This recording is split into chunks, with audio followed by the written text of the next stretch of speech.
What's up, guys? It is I, once again, Joseph Cohen Mason, at your service.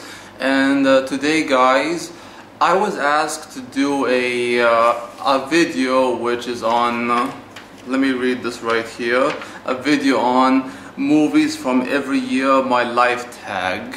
Now, I was asked to make this video by a fellow YouTuber of mine, a fellow YouTuber who reviews movies and does update videos and talks DVDs and shows and all that kind of jazz. This YouTuber is named Rachel Wagner, and Rachel Wagner is a YouTuber who I discovered by coincidence. I watched her videos. She has some really awesome videos, and she's a very fun, intelligent person who reviews all kinds of movies, does I love all kinds of videos on different kinds of stuff relating to movies, television, DVDs, and all kinds of stuff, and vlogs and what have you. And she asked me to make this video, which is on movies from every year of my life tag. And I'm going to make that video right now. And the way this works, by the end of the video, I'm going to tag two people I know, if they accept this tag, that is. And when I do tag them, which is on movies from every year of my life, they have to do the same kind of video because I tagged them. And if they don't do it, it's fine. And I'll mention those two people who I know and trust by the end of the video. Until then, the way this movies from every year of my life tag works, from my perspective, I will list some movies from 1990 to 2014, movies I have seen, and every year, each year from 1990 to 2014, I'll list one movie for that I hold in high regard, and one movie I favor among any other films released from those respective years. And 1990 to 2014 is the year, is my birthday, because I was born 1990 and now it's 2014, actually 2015, about 24 right now. So you can imagine how that works, yeah. Okay, let's begin Joseph Cohen Mason's movies from every year of my life tag right now, yeah.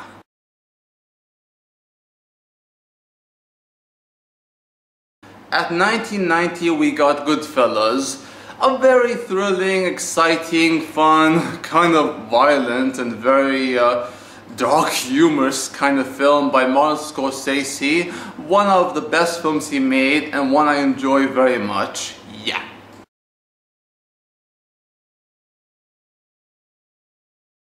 At 1991 we got Bugsy, a story based on Bugsy Siegel, and he's played by Warren Beatty, and it's directed by Barry Levinson, I think that's his name, and Barry Levinson has made also Glenn Ross, a movie which I really enjoyed and I really like. And this movie is kind of good, crime drama, and it tells the story of Bugsy Siegel, who is known as Benjamin Siegel, and you can watch the movie for yourself to find out, yeah.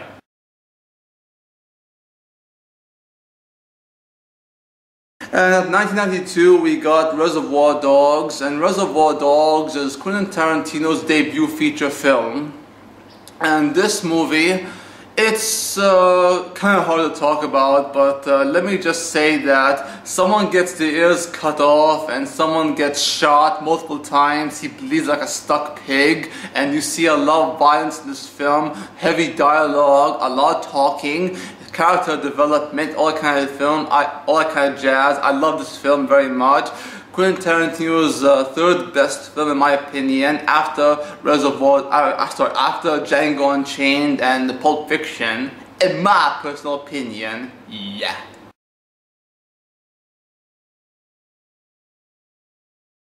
At 1993 we got Cronus, Guillermo del Toro's Cronus, a movie which is made in I believe Mexico, is produced in Mexico, and is a vampire horror film / drama. And this film has Federico Lupi, Ron Perlman, and a bunch of other foreign actors I really love. And this movie is a vampire tale that also tells the story of hunger and the thirst of a vampire. And this movie is very fun, enjoyable, sad, very melancholic, but very awesome. I love this film. Yeah.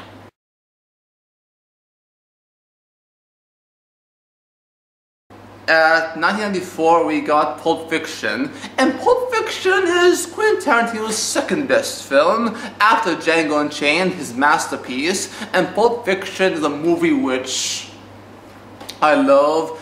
It's kind of revolutionary in the way it tells a story, not in terms of like, you know, like, oh, shocking twist or like suspense and thrills. It's more of a story that focuses on dialogue, and it tries to develop the characters through dialogue alone. And Quentin Tarantino excels best at editing his films and writing awesome dialogue, as well as including violence, profanity, nudity, and all that kind of drugs and content like that. He's kind of like a weird fellow who likes violence, but he's cool, I guess, yeah.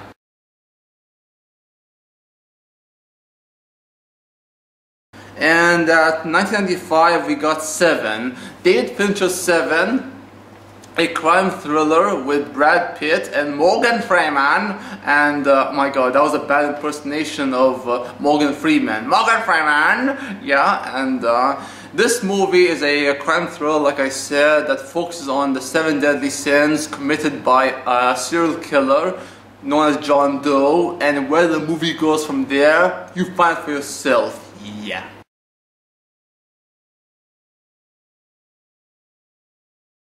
And in 1996 we got Ang Lee's Sense and Sensibility.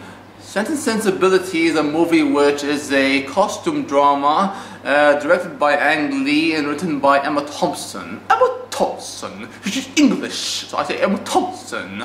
And this movie is a story that focuses on a bunch of girls trying to find the proper husbands for themselves and try to find what makes them happy and trying to provide for their family, all that kind of stuff. It's, you know, like a costume drama told, a story told and adapted from the novel by Jane Austen, and you can, it's a pretty good novel, and you can watch the movie. It's pretty good. I like it a lot. It's fun, I guess, yeah.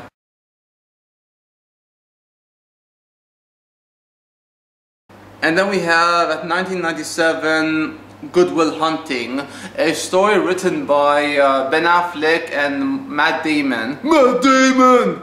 And it was directed by Gus Van Sant. And this movie, it's the kind of film I love because it's not the best film from that year. This movie got to me in a personal way. I relate to Matt Damon's character. I really understood him. I felt bad for him. I felt overwhelmed by the end and what happens, how his character changes. It's a very beautiful story. It has also Robin Williams, the late Robin Williams, one of his best performances of his career. It's a very good film I love, and watch it guys, it's pretty good, yeah.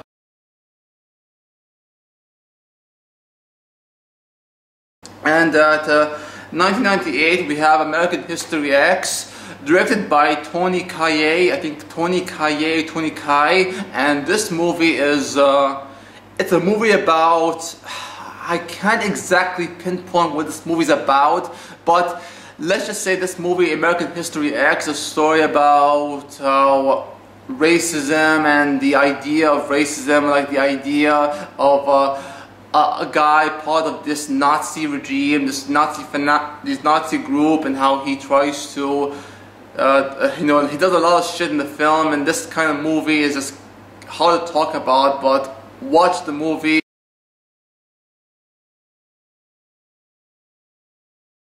At 1999 we have American Beauty. American Beauty is Sam Mendes' masterpiece, and this movie, American Beauty, has Kevin Spacey's best performance. It has a great, awesome cast that includes Annette Bening and Wes Bentley, Thora Birch, and Mina Suvari, a bunch of other actors like Chris Cooper. And this film is just so, it's so funny, whimsical, and very dramatic, obviously, but also a film that has a lot of meaning behind it, and I like this film a lot, yeah.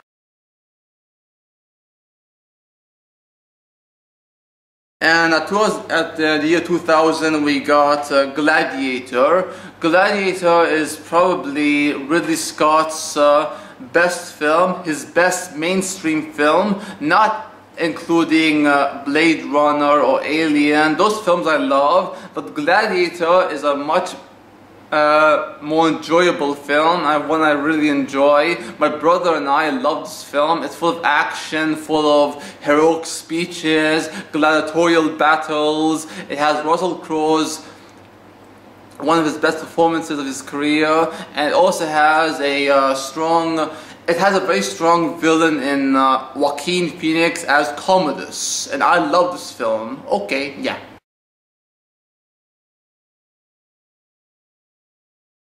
And at 2001 we have The Lord of the Rings, The Fellowship of the Ring. The second best in the Lord of the Rings series, that includes The Hobbit as well. And I love this film because it's dark, it's gritty, it's very sad by the end, but also very exciting and very adventurous and full of heart and soul and a lot of... It has a lot of feel to it, and I love The Lord of the Rings so much, yeah.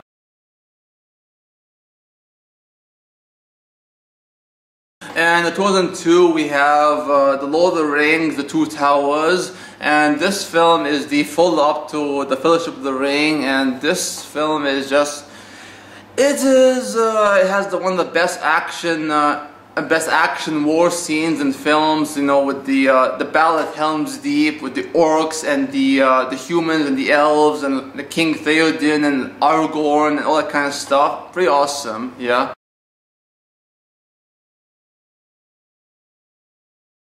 And you have 2003, The Lord of the Rings, The Return of the King, the best of the Lord of the Rings series, including The Hobbit.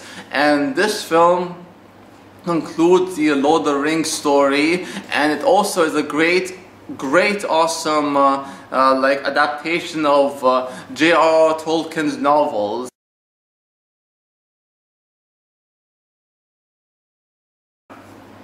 And at 2004 we have The Notebook, and The Notebook is one of the best romantic dramas I've seen, and one that I really enjoy. It's adapted from a Nicholas Spark novel. The Notebook has a lot of heart, soul, and it's quite sad by the end, but it's a Nicholas Spark story, so you can imagine that, yeah.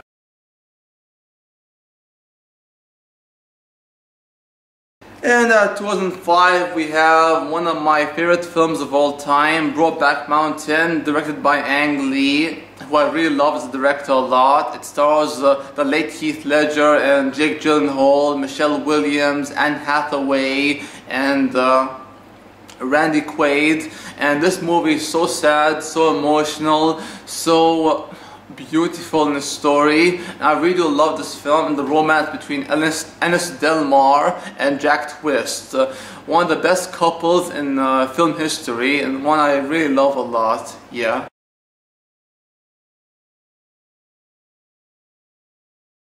And in 2006 we have Blood Diamond.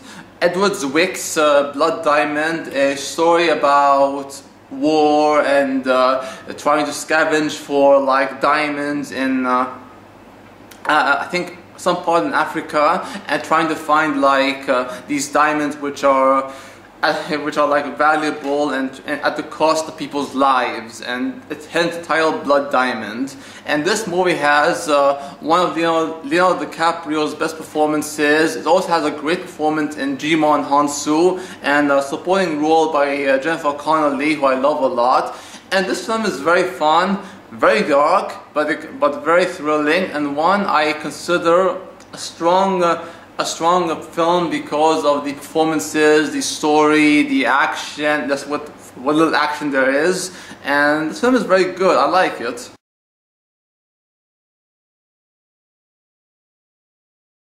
And at 2007 we have There Will Be Blood, Paul Thomas Anderson's masterpiece. And I know he's made Boogie Nights and Punch Drunk Love and Magnolia and other films, but I really do like this film, and it has Daniel Day-Lewis's best performance of his career by far, and also has the famous line, "I drink your milkshake. Shh, I drink it up." That line is awesome, guys. And honestly, have a milkshake on me. Yeah.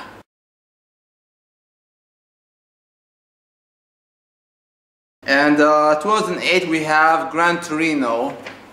Clint Eastwood's Gran Torino. And guys, I don't like Clint Eastwood personally as a person because he's a Republican, but as a director and filmmaker, I love him. Gran Torino is, in my personal opinion, his best film, and one I can call a very powerful story about like a man trying to learn from a different culture, a different group of people who he has no awareness of or no knowledge of. It's very beautiful, it's very heartwarming and funny as well. I really do love this film a lot.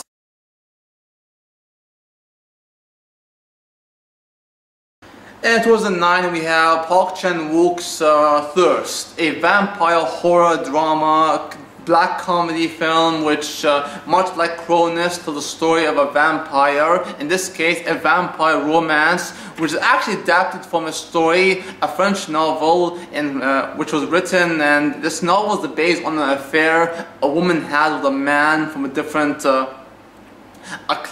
class in society, and in this case it's told in South Korea. It's more told from the male perspective than the female, and it's a story about, you know, vampire love and the hunger vampires go through, and the dark odyssey and tragedy that this couple, a vampire couple, go through as the film goes on till the very end. And it's Park Chan-wook's most shocking and one of his best films after Old Boy, and to a certain extent Sympathy for Mr. Vengeance and Lady Vengeance. I love this film a lot.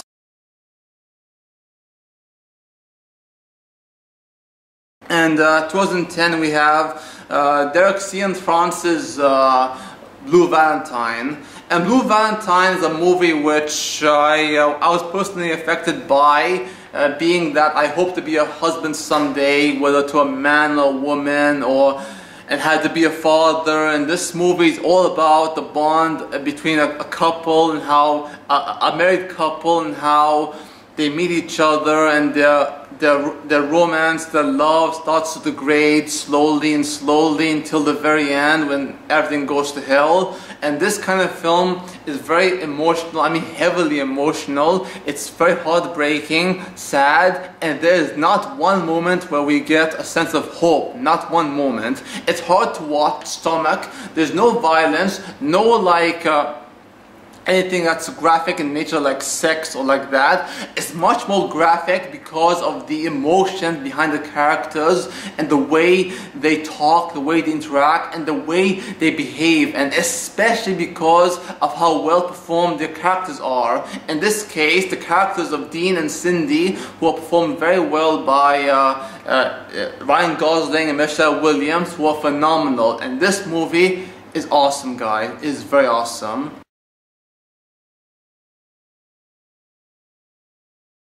At 2011 we have My Week with Marilyn, and My Week with Marilyn is a film I love. It's a story told about this young boy who meets Marilyn Monroe, a classic star from classic cinema like the 50s and like that, and how he meets her, he starts to know her, fall in love with her, has his heart broken by her, and Michelle Williams plays Marilyn Monroe, and she's awesome as this character. And I have yet to see an actor play Marilyn Monroe the same way Michelle Williams has. It is quite funny and charming, and very like, it has a lot of like moments you will start laughing at very hard. I really do like this film a lot, yeah.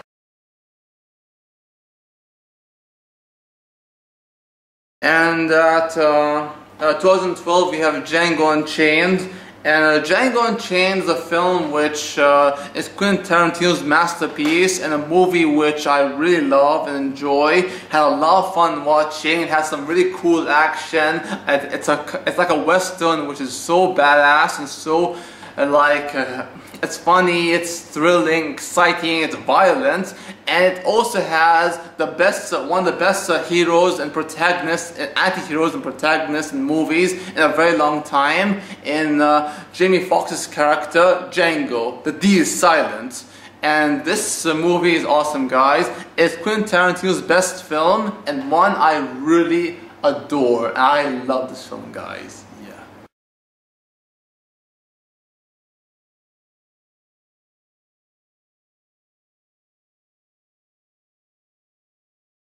And 2013 we have a tie between two films I love. They are the 2013 Palestinian drama, Omar, a romantic drama, and the other one is La vie d'Adèle, Chapter 1 et 2, and this film it's translated Blues Warmest Color, and no, La vie d'Adèle, Chapter 1 et 2 is actually the life of Adele, Chapter 1 and 2, but in America and other countries it's known as Blues Warmest Color. And these two films are romantic stories told from like one in France, one in Palestine, and it's a story about, both movies are stories about love and about the effect love has on this couple, whatever films you watch, whether Blues Warmest Color or Omar, and this kind of film. These two films are they're among the best films I've seen from the same year, and I really love these films a lot. They're among my favorite movies of all time. I really do like this film. These films. It's very good. They're very good. I really do think that no films have been able to touch me the same way these two romantic films have. I really do love these films a lot. And Blues Warmest Color is, I consider, the best film I've seen and my favorite of all time. I really do love this movie. Yeah.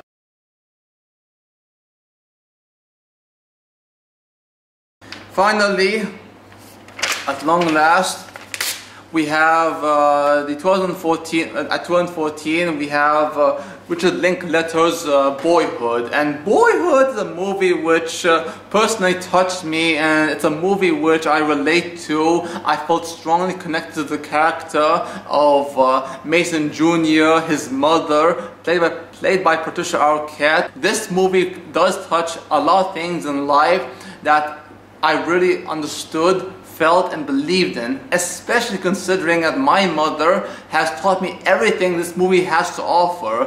And I am proud to watch this movie, and I consider this movie one of Richard Linklater's best films. I really do believe that this movie has a strong message for people, and it's a kind of movie I can never forget or let go. I love Boyhood, guys. It's the best film from that year and one of the best movies I've seen. Yeah.